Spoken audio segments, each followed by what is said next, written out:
Have you ever wondered why it seems like your life is so complicated?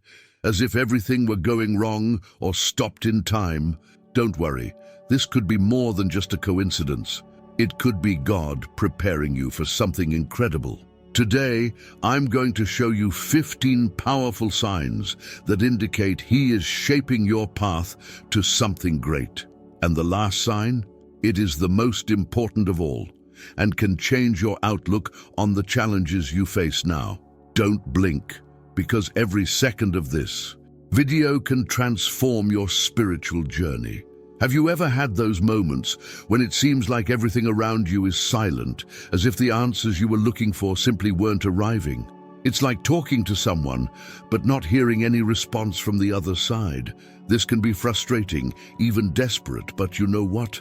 This silence may not be what you think. Sometimes God is silent not because He has abandoned you, but because He is watching you very closely. He is molding you like a sculptor who, in silence, works on the smallest details of his work. It may seem like you are alone, but believe me, He is there, right by your side, watching every step you take. Just imagine a father who teaches his son to ride a bicycle without training wheels. At first he holds on tight, but at some point he lets go of his hands, standing just behind, ready to support any stumble. The child may feel like he is alone, but the father never left. This is how God is in silence. He may seem distant, but He is watching you, waiting for the right moment to intervene. He knows that if you talk all the time, you'll never learn to pedal through life alone. This silence is actually an act of love. God wants you to trust not what you hear, but what you believe. David, one of the greatest kings in biblical history, also faced this silence. In Psalm 13, he cries, "How long, Lord? Will you forget me forever?" It's a deep outburst, full of pain. But what happened next? David understood that silence was preparation, not abandonment. God was building in David a confidence that did not depend on immediate signs, but on a solid and unshakable faith. It was this confidence that made him the leader he needed to be. When God seems silent, He is actually writing the most important chapters of your story. Think of it like a test at school. During the test, the teacher does not speak, does not answer questions, or gives tips. He sits there silent, just watching the student apply what he has learned. God does the same. He stays quiet because it is at this moment that He evaluates your patience, your faith, and how much you trust in the teachings He has already given you. So, when you feel like heaven is closed, remember, God is preparing something. He is molding your soul, strengthening your spirit, and adjusting your heart for something you can't even imagine right now. Now imagine what it must have been like for David, the future king of Israel, to go through a long period of divine silence. He had already been chosen by God, anointed by the prophet Samuel, but his life was far from easy. David faced persecution, lived as a fugitive, and hid in caves. He cried out to God, but often what he found was a silence that seemed unbearable. In Psalm 13 he asks, "How long, Lord? Will you forget me forever? How long will you hide your face from me?" It is impossible not to feel the weight of these words. David was exhausted, insecure, and even desperate, but what David didn't know at that moment was that God was molding in him the heart of a leader. This silence served to strengthen him, to teach him what it meant to trust God completely, even when there were no visible signs that everything would work out. He learned to walk in faith, not by what he saw or heard, but by what he believed. This silence, which seemed so painful, was, in fact, the ground where God was planting seeds of courage, patience, and dependence. And you may wonder, why would God allow this? Because leaders like David, used for great purposes, need to be prepared in a special way. During those years of persecution and silence, David developed the humility of a servant and the strength of a warrior. God knew exactly what He was doing.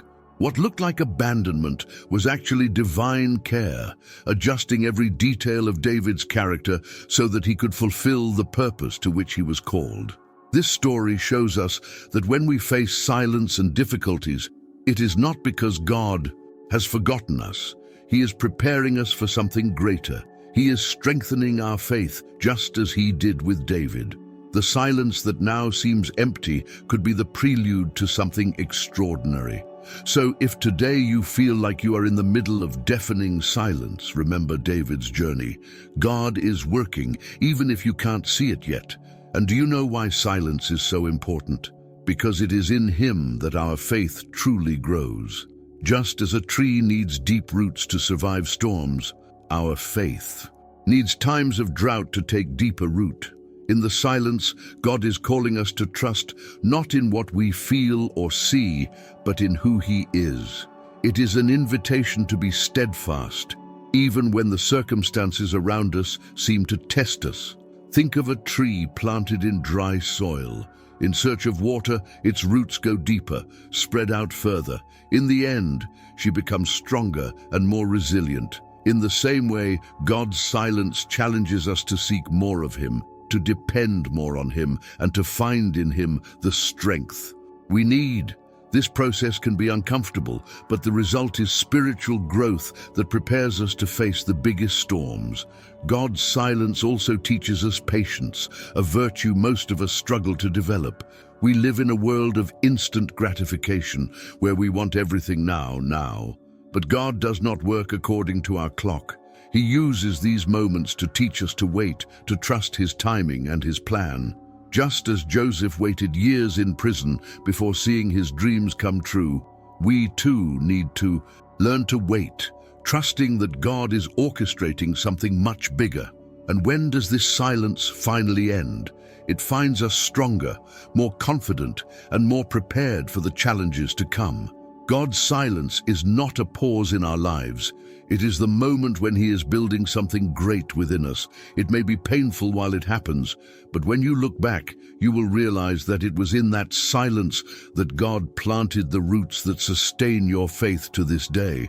After experiencing silence and understanding that God is working behind the scenes, we often experience something even more disconcerting.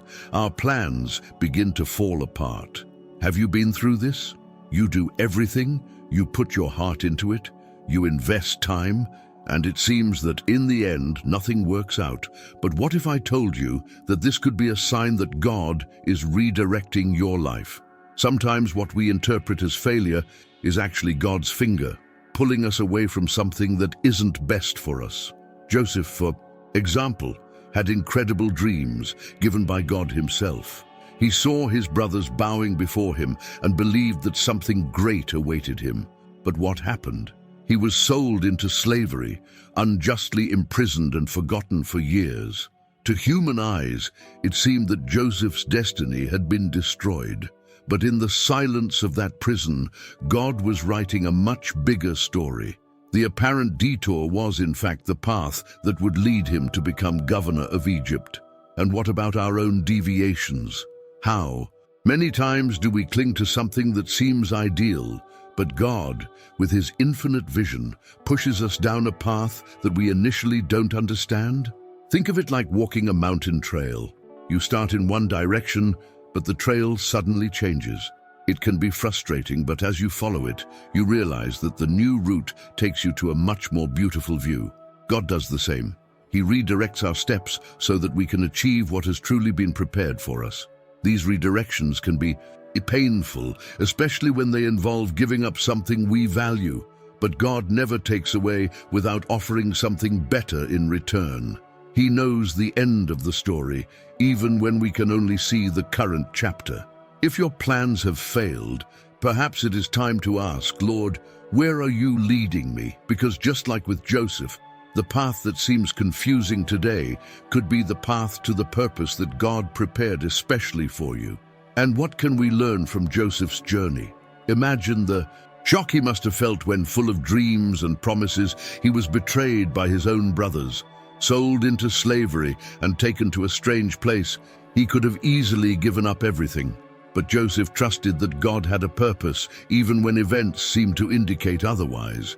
He accepted the redirection as part of the divine plan, even without understanding why. After years as a slave and later a prisoner, Joseph had a turnaround that no one expected. He interpreted Pharaoh's dreams and was elevated to the position of governor, saving not only Egypt, but his own family from famine. What seemed like the end to Joseph was actually the beginning of God's perfect plan. God turned betrayal and pain into a story of redemption and purpose, something Joseph could never have planned on his own. What makes this story so powerful is Joseph's example of faith and resilience. He did not let himself be consumed by resentment or self-pity. He trusted that even in the most difficult circumstances, God was in control. This trust was the key for him to remain steadfast, allowing God to shape him for something greater. God used every difficulty to prepare Joseph for a role that would change the destiny of an entire nation. And you, have you ever thought that your failures could be the building blocks for something great? Just like Joseph, you may not understand now why you are facing so many difficulties. But God wastes no tears, no effort. It turns everything into part of the purpose. Even if today you are in the well, remember, God has plans that you cannot yet imagine, but which, as in the story of Joseph, will exceed all your expectations. After understanding how God redirects our plans, we are often faced with something equally challenging: resistance. Have you ever noticed that the more determined you are to do something right, the more obstacles appear in your path? It's like everything around you is trying to stop you. But you know what's amazing? These barriers, as difficult as they may seem, are actually signs that you are exactly where you are supposed to be. Great purposes rarely come without great challenges. Nehemiah is a perfect example of this. He was given the mission to rebuild the walls of Jerusalem, but it was not easy. From the beginning, he faced ridicule, threats, and even conspiracies to prevent his work. His enemies tried to discourage him in every way, but Nehemiah did not back down. He responded with prayer, planning, and perseverance. He continued the work with one hand on the job and the other on the sword, prepared to defend his mission. God was with him, and the walls were completed. These oppositions that we encounter in our own lives can have the same purpose: to strengthen us. Just as fire refines gold, endurance refines our character and faith. God allows us to face these challenges so that we can grow, becoming stronger and more dependent on Him. Every criticism, every closed door, is an opportunity to learn to trust God in a deeper way. It's not the easy moments that shape us, but the difficult ones. And if the resistance is there, maybe it's because the purpose you carry is great. Just like Nehemiah, you may be building something that will have a greater impact than you realize. Instead of getting discouraged, use this resistance as confirmation that you are on the right path. God doesn't allow us to face anything we can't handle, and He never lets us fight alone. Each barrier overcome is a victory that brings you even closer to His plan. The story of Nehemiah remains a powerful example of how to deal with opposition. When he began rebuilding the walls, his enemies wasted no time. They ridiculed him, saying that the stones he used would not resist. But Nehemiah knew something they didn't. He wasn't working alone. He prayed constantly, asking God for strength and wisdom. For Nehemiah, work was not just physical, it was spiritual. And when the threats intensified, Nehemiah did not give up. He took practical measures, such as dividing the people into groups. While some worked, others protected the work. This teaches us that trusting God does not mean ignoring dangers, but facing them with wisdom and courage. Nehemiah was a man of action, but also a man of prayer, and this combination was essential in overcoming opposition. His enemies tried everything to intimidate him. They even planned traps to keep him away from the work. However, Nehemiah remained focused. He knew his mission was greater than any threat. With this, he shows us that opposition is not a sign to stop, but an opportunity to persevere. When God puts something in your heart, no criticism or attack can erase that purpose. It is He who sustains you. And when the walls were completed, the victory was not just for Nehemiah, but for the people who trusted God and worked in unity. This story is a reminder that even when everything seems to be against you, God is for you. The resistance you face could be the push you need to take you even further. So, if today you feel like the world is pressuring you, remember Nehemiah. God is the one who gives you the strength to continue and complete what He started in you. After facing resistance and realizing that God is strengthening you, sometimes you find yourself in an even more challenging place, the spiritual desert. Have you ever had that feeling that no matter how much you pray or read the Bible, everything seems dry and distant? The desert is not only a place of difficulty, but also a space where God transforms who we are. He does not take us into the desert to punish us, but to prepare us. The desert is where God works in silence, far from the distractions and comfortable comforts of everyday life. It is there that He teaches us lessons that we would not learn otherwise. Think about Jesus, who before beginning His ministry was led into the desert for 40 days. He faced hunger, loneliness and temptations, but He came out stronger, prepared to fulfill His mission. The desert is not the end. It is the place where God builds something new within us. And just like Jesus, other great biblical figures also passed through the desert. Moses, for example, lived 40 years tending sheep in an arid land before being called to free Israel. During this time, God molded in him the humility and dependence necessary to lead an entire nation. The desert may seem like a place of abandonment, but it is, in fact, a space of transformation. If you are going through a period like this, where everything seems difficult and lifeless, know that God is using this moment to teach you. In the desert, we are confronted with our fears and weaknesses, and it is there that we learn to depend completely on God. He doesn't want you to stay in that place forever, but He wants you to leave there stronger, more confident and prepared for the next steps. And who better to teach us about the desert than Moses? Imagine spending 40 years living as a shepherd in a desolate land. Moses had grown up in the palace of Egypt, surrounded by luxury and power, but God took him out of there and took him to the desert. At first, it must have been confusing and even frustrating for him. After all, how could that place be part of a bigger plan? But God knew what He was doing. He used each day in the wilderness to shape Moses' character. In solitude, Moses learned to hear the voice of God. By tending sheep, he developed the patience and humility he would need to lead a stubborn people like Israel. The desert was a place of preparation, and Moses only understood this later when God called him to free the people. And when the moment came, Moses was ready. He had been trained in the silence of the desert to face Pharaoh and lead God's people on an even more challenging journey. The same place that seemed insignificant became the stage of divine revelation. It was there that Moses saw the burning bush and heard God's call, a reminder that He never forgets us even in the most desolate places. Like Moses, perhaps you are in a desert right now, not understanding the purpose of it all. But God sees beyond. He is using every experience to shape something greater in you. The desert is not a punishment, but a place where God prepares your heart to face greater challenges. And when the call comes, you will be ready, just like Moses was. Once we understand the purpose of the desert and how it transforms who we are, something begins to change deep within. Those are priorities. Have you ever noticed how, at certain moments, things that previously seemed essential suddenly lose their luster?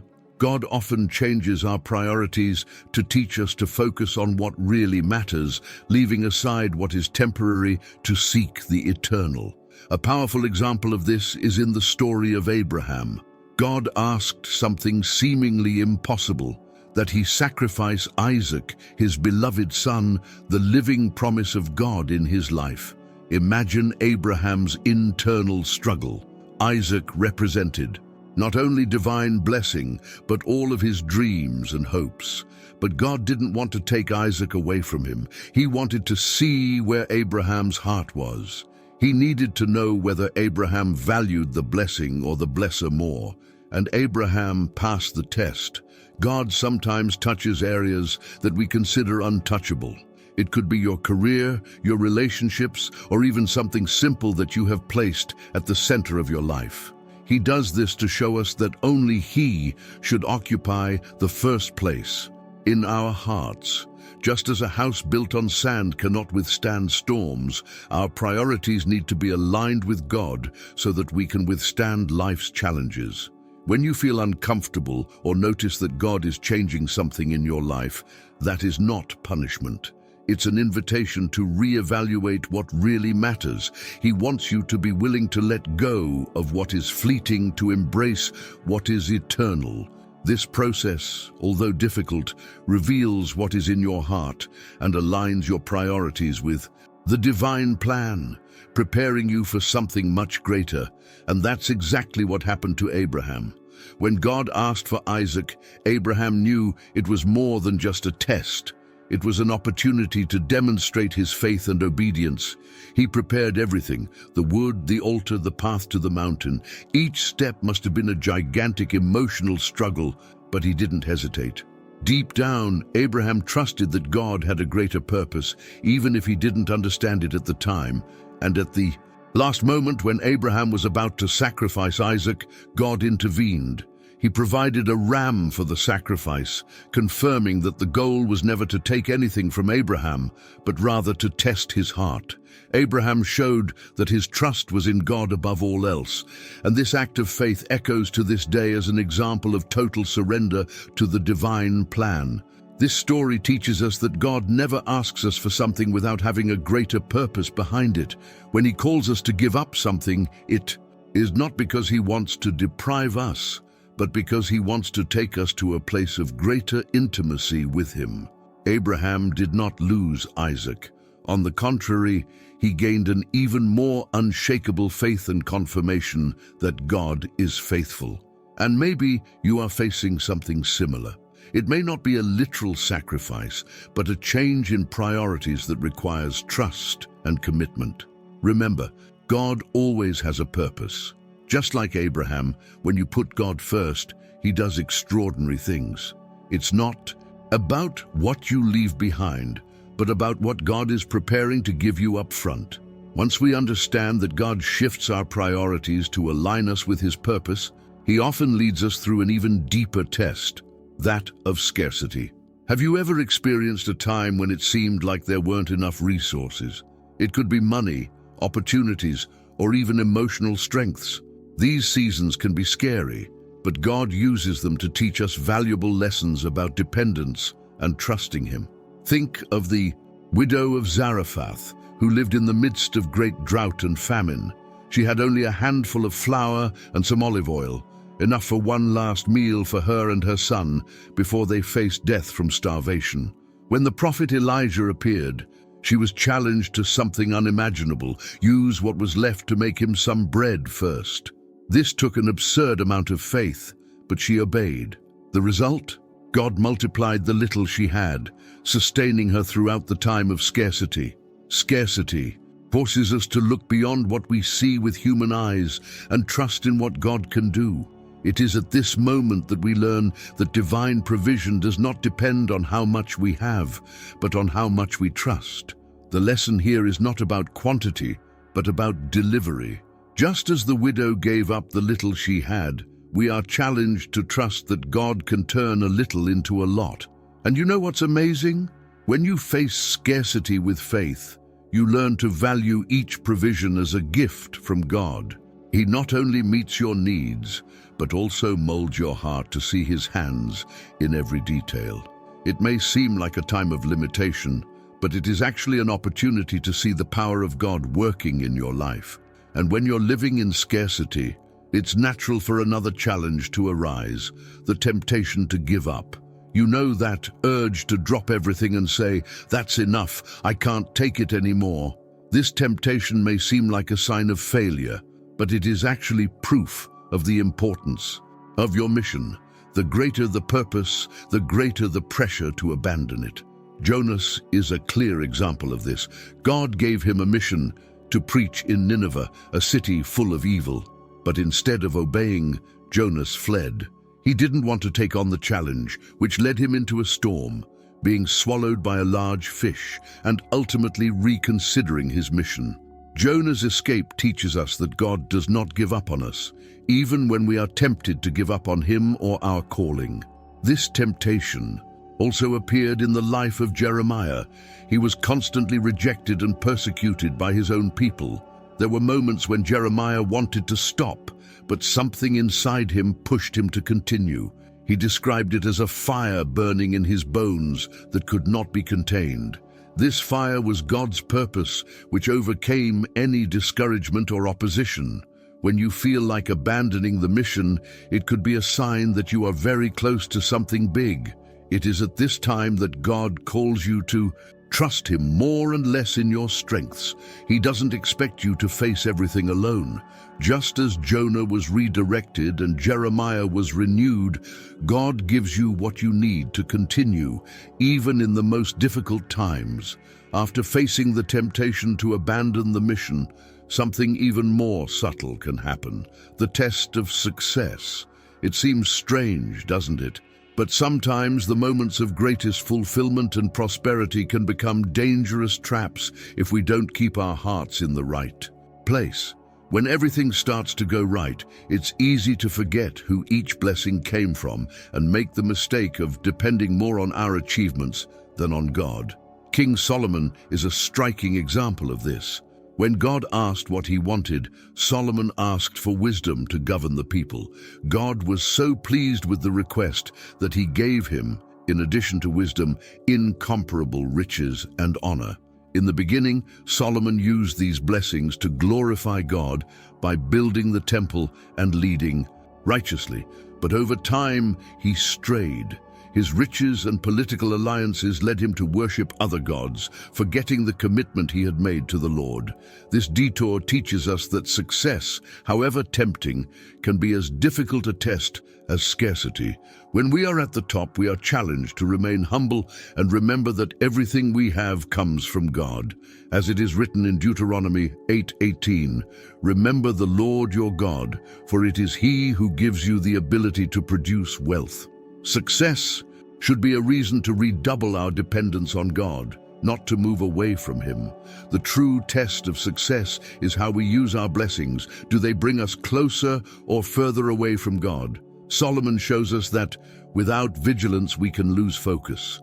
But when we keep God at the center, success becomes a powerful tool for blessing others and fulfilling his purpose in our lives. This is the invitation that success brings. Keep your heart anchored in the source and not in the result. And even when we achieve success or overcome challenges, there are times when God pushes us to the limit.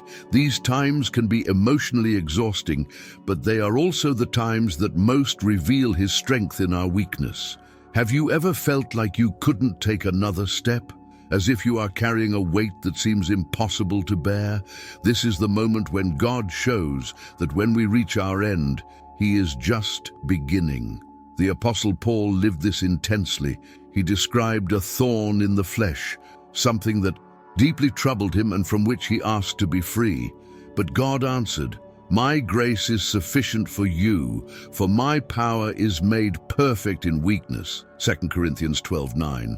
God did not remove the problem, but he gave Paul the strength he needed to endure it. Sometimes God pushes us to the limit to remind us that we don't need to trust in our own abilities, but in his grace and power.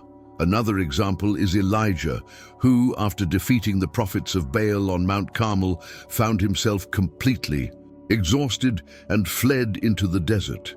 He asked God to take his life, believing his mission was over, but in his darkest hour, God sustained him. He sent food, rest, and a new vision to Elijah, showing that there was still much to be done. God not only lifts up what has fallen, but renews the strength to continue. When God takes you to the limit, it's because he wants to show you that you're not alone. It is in these moments that we learn to surrender control completely to Him, just as gold is. Refined in fire, these periods make us stronger, more dependent on God, and more prepared for the purpose He has for us. And when we cross that threshold, we realize that His power has always been enough, even when we thought we couldn't do it anymore. After understanding that God can take us to the limit to shape us, there is another test that often goes unnoticed: the test of humility in small tasks. God observes how we react when He entrusts us with something that, in the eyes of the world, seems insignificant. It is in these situations that He reveals the true state of our hearts. Are we willing to serve with joy, even when no one is watching or applauding? David is a perfect example of this. Before becoming king, he was just a sheep herder. While his brothers were on the battlefield, David was alone, tending his family's flock. This might seem like an unimportant job, but it was there, in the silence of the fields, that God began to shape the heart of a leader. He learned to protect the sheep from lions and bears, developing courage and loyalty that would later be essential on his journey. These little tasks that God gives us are not useless. They are training. Jesus Himself said, "He who is faithful in a little is also faithful in much," Luke 16:10. When we are faithful in what seems small, God prepares us for greater things. He wants to see if our hearts are more concerned with service or recognition. It is in the little that He shapes our humility so that we are ready when much arrives. And maybe today you feel like this, in charge of something that seems small or irrelevant.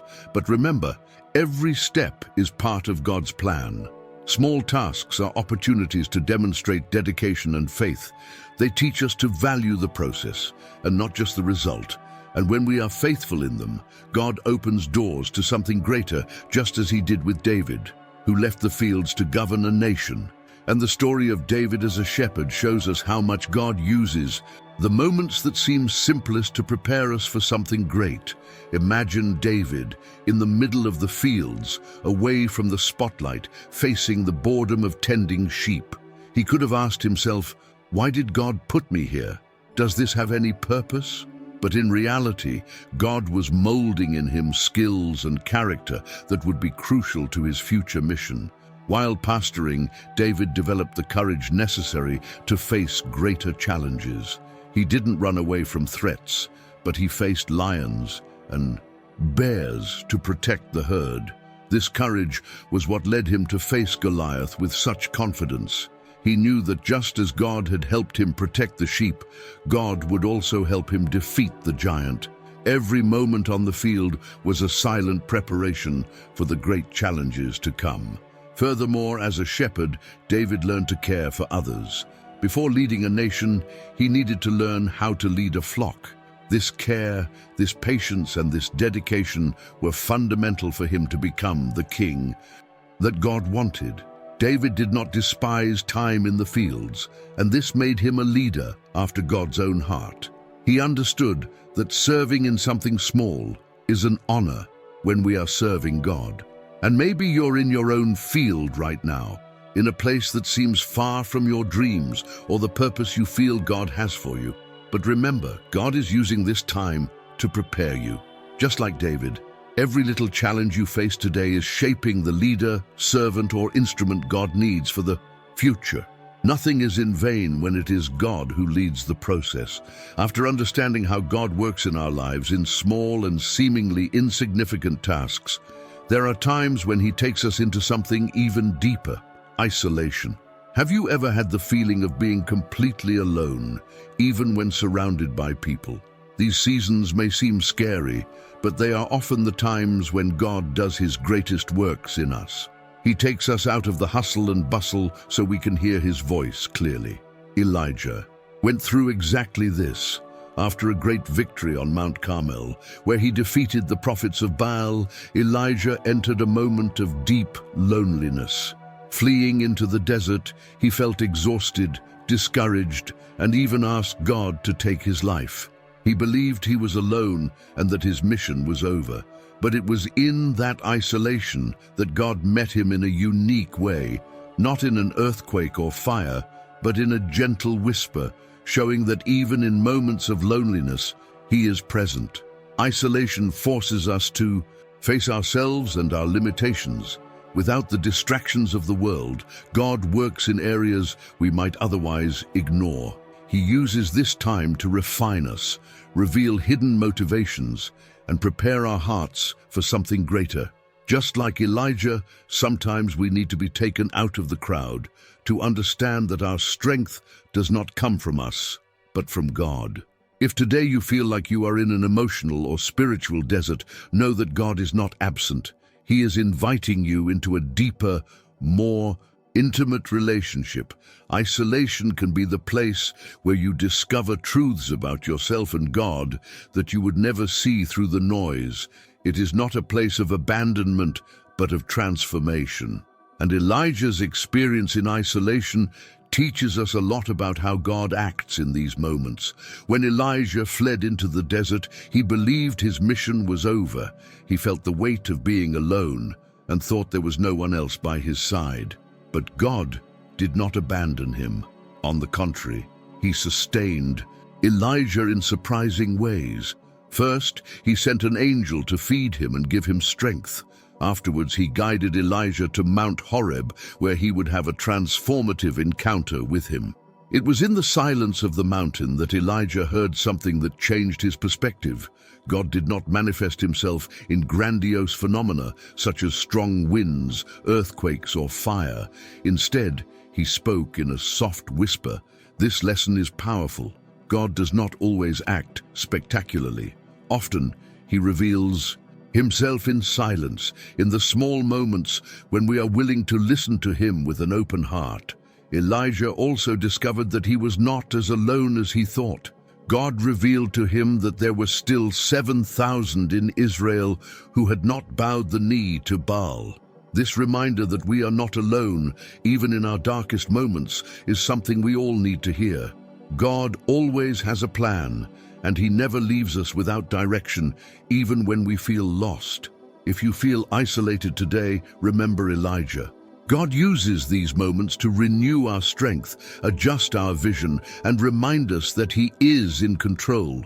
Just as Elijah left the desert with new purpose and strength to continue his mission, God is also preparing you for what comes next.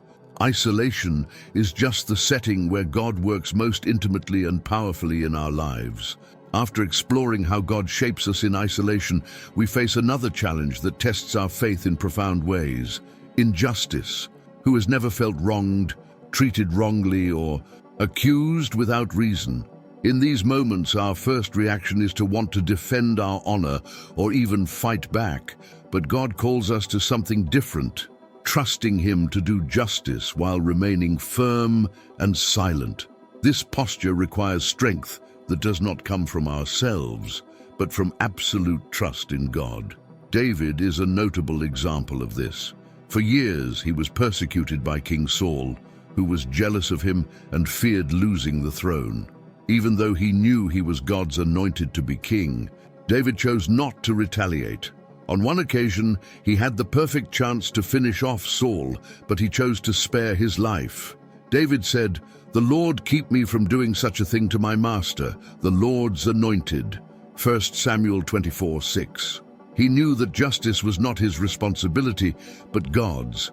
This choice not to react was not weakness, but a demonstration of confidence and humility. David believed that God was in control of all things and that at the right time he would fulfill his promises. By not taking justice into his own hands, David showed that his faith did not depend on circumstances, but on the character of God. He knew that God was faithful and just, even when everything around him seemed otherwise. When we face injustice, God invites us to trust him to handle the situation. It is an exercise in faith and submission. It is not easy to remain silent when everything within us cries out for justice. But it is in these moments that we show where our confidence lies. Like David, we can rest in the certainty that God sees everything and acts in perfect time, bringing justice in a way that only he can do. Facing injustice without reacting is a test that requires emotional control and mental strength. But what about when the challenges seem never-ending and we feel overwhelmed? This is the test of mental and emotional endurance, a moment when God leads us to face what we believe to be our limits. At these times, we discover that true strength is not in ourselves, but in God. Job is a classic example of this test. He lost everything, his wealth, his health, and even his children. Furthermore, he was constantly accused by friends who said that he must have done something wrong to deserve so much suffering. Still, Job kept his faith. He declared, "Though he slay me, yet will I hope in him." Job 13:15. This unshakable trust in God is what inspires us to resist, even when it seems like we no longer have the strength to continue. The Apostle Paul also faced emotional and mental challenges. He was arrested, beaten, persecuted, and on many occasions felt pressured beyond his strength. But he declared, "On every side we are pressed, but not discouraged. We are perplexed, but not in despair." 2 Corinthians 4:8. Paul understood that even when he seemed to be at his limit, God was his source of renewal and strength. These difficult moments teach us to trust God in a deeper way. When we are pushed to the limit, we learn that our strength does not come from us, but from those who are by our side. Just like Job and Paul, we can find in God the peace and courage necessary to continue, even when the weight seems unbearable. This test is an invitation to be renewed by Him and to be strengthened in the midst of adversity. After facing mental and emotional resistance, a test arises that directly challenges our faith. Generosity in times of scarcity. Have you ever noticed how difficult it is to be generous when it seems like we barely have enough for ourselves? However, God often calls us to share what little we have, not because He needs what we give, but because He wants to work something deep in our hearts. Sarepta's widow lived this experience intensely. During a severe drought, she had only a handful of flour and a little olive oil, enough to prepare the last meal for her and her son. It was at this critical moment that Elijah asked her to prepare some bread for him first. Imagine the dilemma. She could choose to feed her family or trust the word of the prophet. Against all odds, she chose faith. God honored this choice, multiplying the flour and oil, ensuring that nothing was missing throughout the drought. This test shows us that generosity does not depend on abundance, but on faith. When we are challenged to give even in scarcity, it is an opportunity to prove that we trust God's provision. He never calls us to share without first having a plan to meet our needs. The act of giving in difficult times is not just a selfless gesture. It is a spiritual exercise that strengthens our dependence on Him. Maybe you are facing something similar right now. It may feel like you don't have enough, but God is calling you to trust. He doesn't want to leave you with nothing. He wants to teach you that when we trust in Him, the little we have can become more than enough. Just as with the widow of Zarephath, God uses our generosity as a channel to reveal His power and faithfulness. After passing the generosity test, another challenge may arise, the temptation to look for shortcuts. When we face difficulties or feel that God's promises are taking time to be fulfilled, it is easy to think of alternatives that seem quicker or easier. But these shortcuts often take us away from God's original purpose and place us in even more complicated situations. Abraham and Sarah faced this temptation. God had promised that they would have a child, but years passed and nothing happened. Impatient, they decided to take control of the situation. Sarah suggested that Abraham have a child with her servant Hagar. The plan worked, but it brought a series of conflicts and complications to his family. God fulfilled His promise at the right time with the birth of Isaac, but the shortcut chosen by Abraham and Sarah brought consequences that could have been avoided. This story teaches us that, even when waiting is difficult, it is better to trust in God's timing than to look for shortcuts. These alternative paths may seem like quick fixes, but they often divert us from the original plan. When we try to force something on our own, we run the risk of creating problems that God never intended for us. Patience is essential to trust that God is working, even when we don't see immediate results. If you are facing this temptation right now, remember that God is faithful. He is not late, and His promises are always fulfilled on time. Looking for shortcuts may seem like a momentary solution, but trusting God is the only path that brings lasting peace and results that truly reflect His perfect plan for your life. After resisting the temptation to look for shortcuts, God can put us to an even more challenging test: obedience in situations that seem unusual or even illogical. Have you ever had to make a decision that didn't make sense to human eyes, but that seemed to be exactly what God was asking you to do? This is the kind of obedience that takes us out of our comfort zone and tests our faith like never before. Noah is a striking example of this type of obedience. God told him to build an ark at a time when it had never rained on earth. Imagine the scenario: Noah chopping wood, working for years, while the people around him mocked and questioned his sanity. But Noah did not argue or ask for explanations. He simply obeyed. And when the flood came, it was his faith and obedience that saved his family and ensured the continuity of humanity. This type of obedience is not easy because it requires us to trust God above our own logic or understanding. Often, circumstances do not seem favorable, and the people around us can discourage us. But it is precisely in these moments that we demonstrate how much we trust in God. He doesn't call us to understand everything, but to obey, even when it doesn't make sense. If God is asking you something that seems unusual, remember Noah.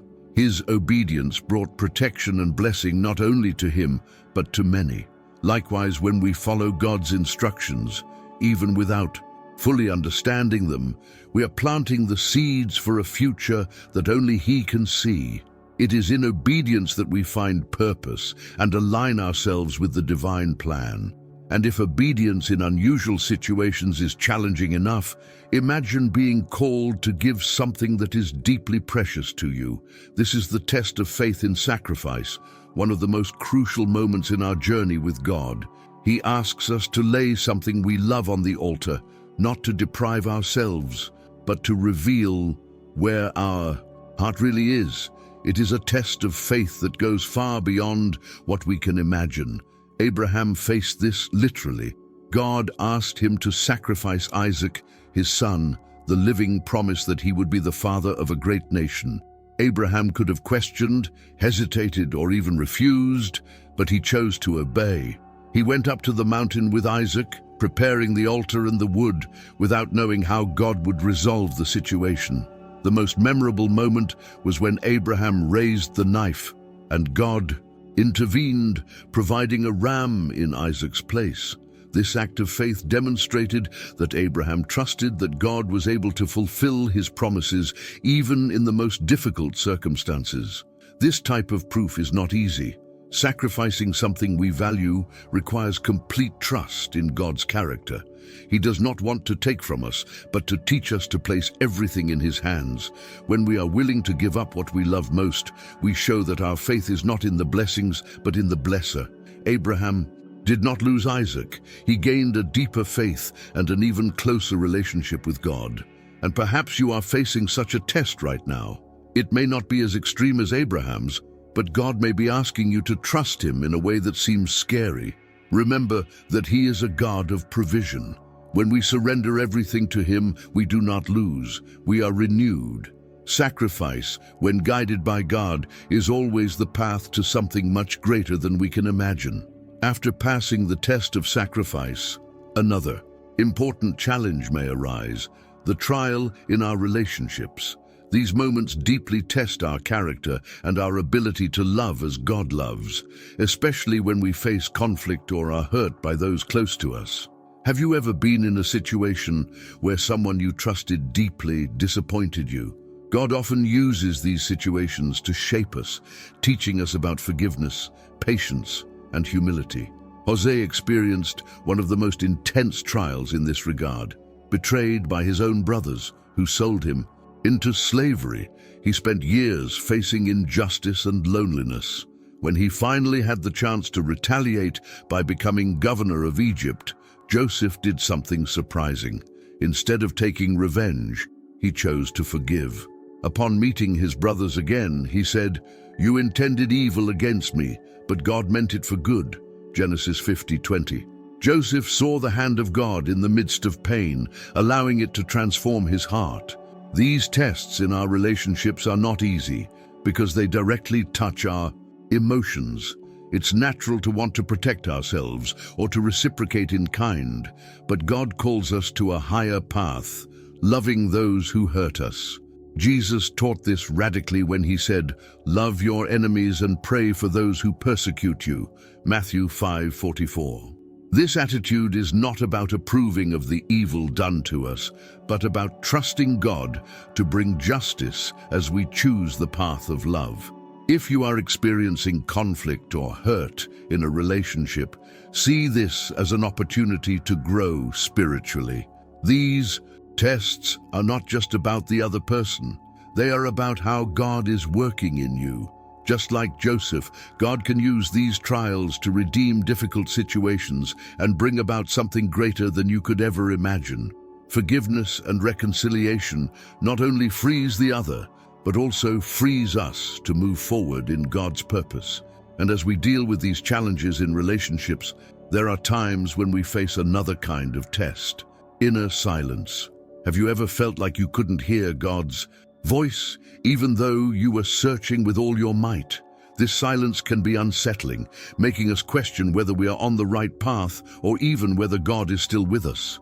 But this period is not an absence of God.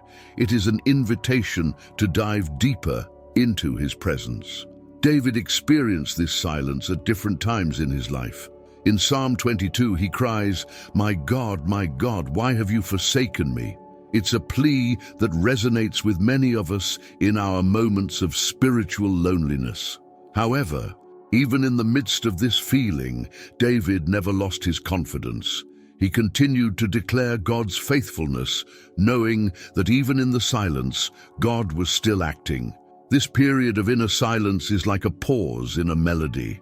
Sometimes, it's in the interval between notes that the music becomes most meaningful. God uses these moments to teach us to trust Him more deeply without relying on signs or emotions. It's a lesson in pure faith, where we learn to rest in the certainty that He is faithful, even when we don't feel His presence in a tangible way. If you are going through this silence right now, remember that God is not far away. He is calling you to trust, not in what you feel, but in what you know about who He is. These moments of silence are not empty. They are full of purpose. They strengthen us and prepare us for the next steps, just as happened with David, who emerged from the silence with an even firmer faith. After the inner silence, we are led to another test: patience as we wait for the fulfillment of God's purpose. Ever feel like you've been waiting too long? That the promises seem distant and the paths slow? This test is not easy, but it is an opportunity for God to work in our hearts and prepare us for what is to come. Joseph is a clear example of how God uses waiting to shape our character. He was given a dream at a young age, but it took years to see it come to fruition. During this time, he faced slavery, prison, and oblivion. But Joseph did not let the delay erase his trust in God. He remained faithful even without knowing when or how his dreams would come true. When the time was right, Joseph was prepared to assume the position of governor of Egypt and save many lives. Waiting often reveals where our heart is. She teaches us to trust God's timing and not our own. As Ecclesiastes 3:11 says, God made everything beautiful in its due time. While we wait, He is working behind the scenes, aligning people, circumstances, and opportunities. Patience allows us to rest in the certainty that God is sovereign and that He is never late. If you feel like you are stuck in a period of waiting, know that God is preparing you. Just like with Jose, the waiting time is not wasted. It is a time of growth, confidence, and preparation. God not only keeps his promises, he also prepares us to receive them in the right way. Patience is the key to experiencing God's perfect plan. Perseverance is a virtue that sustains us in moments when it seems impossible to continue. When we follow the journey with God, we are not promised that the path will be without difficulties, but we are assured that he will be by our side at every step. Persevering is not simply resisting, is moving forward, even when circumstances seem to say we should give up. It is in these moments of adversity that our faith is refined, and we learn to depend more on God than on our own strength. In the Bible, we find countless examples of perseverance in the face of almost unbearable challenges. One of the most notable is that of Paul, who faced arrests, shipwrecks, beatings, and constant persecution. Yet he declared with conviction, "I have fought the good fight, I have finished the race, I have kept the faith."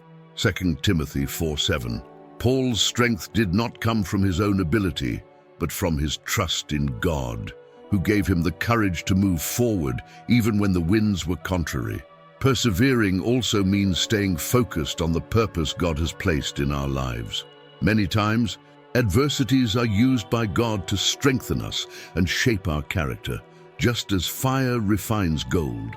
Every obstacle we face is an opportunity to grow in faith and trust in him.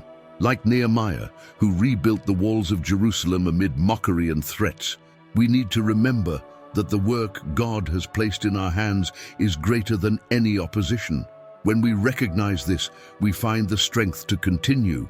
A perseverance teaches us that victory does not depend on the absence of struggles, but on the presence of God in each battle. When challenges come, remember that God is greater than any adversity. He not only gives you the strength to resist, but empowers you to move forward with faith and determination. Persevering is trusting that even in the midst of storms, there is a greater purpose being fulfilled in your life, and at the right time, you will see the fruits of this journey of faith. Nehemiah is a powerful example of how perseverance, combined with faith, can keep us firm in the face of the greatest adversity. He had a clear, God-given mission to rebuild the walls of Jerusalem, a symbol of the protection and restoration of God's people. However, from the beginning, Nehemiah faced fierce opposition. Enemies laughed at him, discredited his mission, and even conspired to stop his work. Despite all this, Nehemiah did not allow criticism or threats to divert him from his purpose. He kept his eyes fixed on God and the task before him. One of Nehemiah's most striking phrases, "I am engaged in a great work, and I cannot come down," Nehemiah 6:3, reflects his unwavering determination. He understood that his mission was greater than any distraction or attack. This statement teaches us that when we know we are accomplishing something God has called us to do, we need to prioritize that purpose above the voices that try to discourage us. Nehemiah not only ignored the naysayers, but continued working, showing that perseverance is also an action and not just a passive attitude. Nehemiah's trust in God was what sustained his perseverance. In moments of danger or doubt, he turned to prayer, seeking strength and direction. He knew that no matter how challenging the task, he was not alone. God was by his side, ensuring that the mission would be accomplished.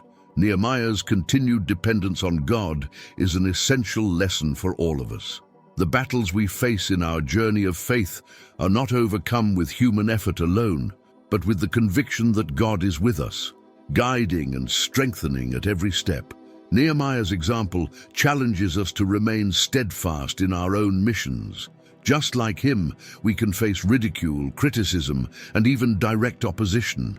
But when we trust God and stay focused on what he has called us to do, we can overcome any obstacle.